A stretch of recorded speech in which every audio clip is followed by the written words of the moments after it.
Po islamskom kontekstu se blud ne priznaje. Znači nema doba, ne postoji doba pristanka, jer doba pristanka jeste doba braka. I time kad pogledate danas, evo pogledate Tursku, Indoneziju, Saudiju, koje je doba braka? 18. A koja je doba pristanka u Evropi? Evo ovdje u Engleskoj sam ja, je 16. Znači po današnjim standardima većini islamskih država je 18. Po današnjim standardima Englez je za Saudica, za Turčina, za Indonežana, Maležana i tako dalje je pedofil. Ako onda pogledamo ovdje, Englez ima 16, a Francuz ima 15.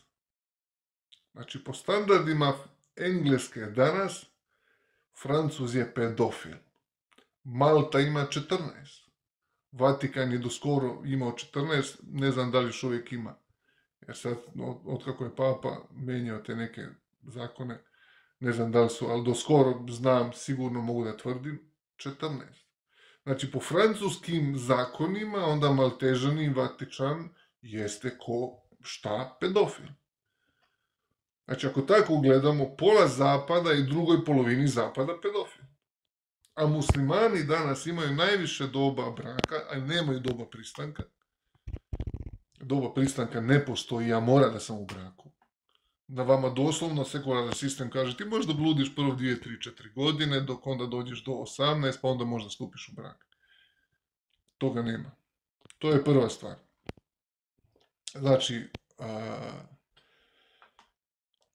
u vašim spisima, što je potvrđeno tumačenjima koji nisu izašla juče i prekjuče, Mišna Nida, poglavlje 5, glava 4, vam govori o tome na koji način se zapečati ili ovaniči brak i priča se o penetraciji sa 3 godine i 1 dan. Sa 3 godine i 1 dan. Znači, ti isti spisi, starozavetni, koji pominju Rebeku, preko kojih spisa se može preračunati i dokazati da je imala 3 godine, ti isti spisi su pisani od koga? Od tih ljudi koji su vam tumačenje napisali. Mišna Nida je dio Talmuda. Koliko je imala Merijem, Marija, alejhiselam, godina kad je rodila Hrista, alejhiselam? 12. Znači, zatrudnila sa 11, je li tako? Hoćete sad vi vašeg Boga da nazovete pedofilom zbog zablude prezentizma, fallacy of presentism. Nemojte takve stvari da radite jer je nepotrebno. Ukazujete vaše istorijsko neznanje i neshvatanje. Ako definišemo pedofiliju, da je u jednom određenom momentu jedan narod odlučio nešto, onda, kao što sam rekao, danas je pola sveta, drugoj polovini sveta pedofilski narod. I to se desilo ovdje u Engleskoj, Seki zna. Ima možda i 10 godina. Jedan profesor se zaljubio u svoju učenicu. Ona imala 15. I oni su pobegli u Francusku, da su mogli tamo da žive kao normalan par, da ih niko ne osuđuje. Ali onda Engleska zahtevala preko Interpola da se on hapsi, jer oni su oboje imali englesko državljanstvo. Pa su se onda uhapsili su ga, deportirali u Englesku, njega stavili u zatvor, a ona jadnica trpi i plače. I ona navodno bila silovana. To radi sekularizam. Zato jer arbitražno stavljate određene brojke koje ne znače nešto što vi mislite da bi trebalo da predstavlja. To su veliki problemi u koje morate sami ući i shvatiti prvo. Ova tema je mnogo opširnija od ovoga što sam sada rekao, ali se nadam da sam raščistio barem neke loše predrasude oko toga.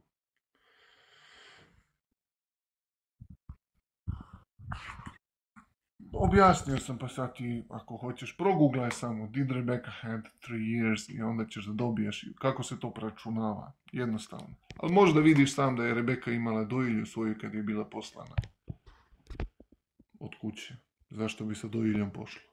To je jedno interesantno pitanje. Što će joj dojilja tu? Tako da, mislim, možemo detaljno da uđemo u to. Ovako, svako koga interesuje ova tema pedofilija na YouTube kanalu Biti ili ne biti imate isečeno jedno što sam odradio mnogo detaljnije izlaganje gdje sam referisao hebrejske akademike današnje, znači profesore Harvarda i tako dalje. Jevreje, da ne bude nešto Mičko je rekao. I tu nisam ni pominjao te neke stvari. Nego sam ulazio u problem današnjice, najviše pedofilije u američkim državama. To je David Attenborough, jedan od najvećih istraživača danas poznatih na svijetu. I ekipa doktora i intelektualaca se bori protiv underage marriage, znači brakova, maloljetnih brakova. Gdje se to dešava u Ujedinjenim američkim državama najviše. Tako da, nemojte lične mane da prebacujete na nas. Prvo, uopšte nije bila mana. Ajša radijallahu anha je bila zrela osoba za svoje okruženje u tom momentu. Potpuno zrela osoba. On imala 9 godina, bila je u menstruaciji. Poslanik alejhi salatu vesselam je čekao. On je bila osoba koja je bila sposobna prvo da pristane na brak, drugo da radi bračne obaveze, znači bila je sposobna da skuva, da opere, da uradi to što je tada žena mogla da radi. Jer prije 1400 godina nije bilo televizora, interneta. Knjiga prva u istoriji Arabije je bila Kuran. Prva knjiga ukoričena, odštampana, zapisana je Kuran. Znači nije bilo knjiga, nije bilo radija, televizija, interneta, nije bilo ničega. Znači osoba, ja da sam bio recimo dete tamo nekog kovača koji kuje konje, sa 7, 8, 9 godina, 10, ja bi već znao da kujem konje, bez oca. Možda bi se malo više namučio, malo duže bi mi trajalo, ali ja bi već imao iskustvo. Jer čim si bio dete, ti si bio višak, ko će te mazi, nismo svi razmaženi kod danas. Ovaj prst nam najviše radi. Tablet u ruke i klik, klik, klik, klik. Drugo ne znamo da radimo. Po islamskim standardima 90%, 30 godišnjaka danas nisu sposobni za brak. Jer nisu sposobni da budu majka ili otac. Ne znaju da operu za sobom, ne znaju da skuvaju, ne znaju da spreme stvari.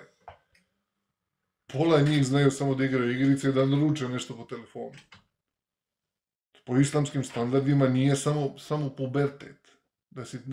Da imaš recimo seme ili da ima ona menstruacijski, da ima periodično pranje, nego treba i da si zrela osoba. Danas, znači 20 godina nije zrela, 30 godina, ona se još uvijek sminka i ne interesuju da zna da spremi. Kako ćeš takvoj osobi da poveriš dete? On hoće da onda plati nekom strancu da je pazi dete. Hoće da plati strancu nekom. Ta osoba nije sposobna da bude majka nikada. Nikad nije odrasla. Nikad nije odrasla. Po islamskim standardima te osobe, po standardima Mohameda alejhi salatu selam, Boga što je objavljeno kroz Mohameda alejhi salatu selam, nisu te osobe zrele osobe. Zato imamo danas deca rađaju deca. Deca od 30-40 godina ne zna ništa drugo nego ide na fudbalske utakmice, pije pivo, udara loptu i zna video igrice da igra. I dobija negde tamo, možda moj tata, neki direktor, dobio u nekoj kancelariji, sedi i nešto vrišti na neke ljude, nije sposoban ništa, ni ne znam, sjelicu da menja sam, treba majstora da zove.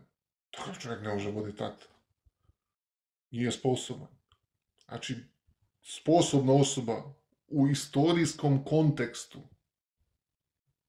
Ajša radijallahu anha je bila. Njeni roditelji su pristali. Ona je pristala.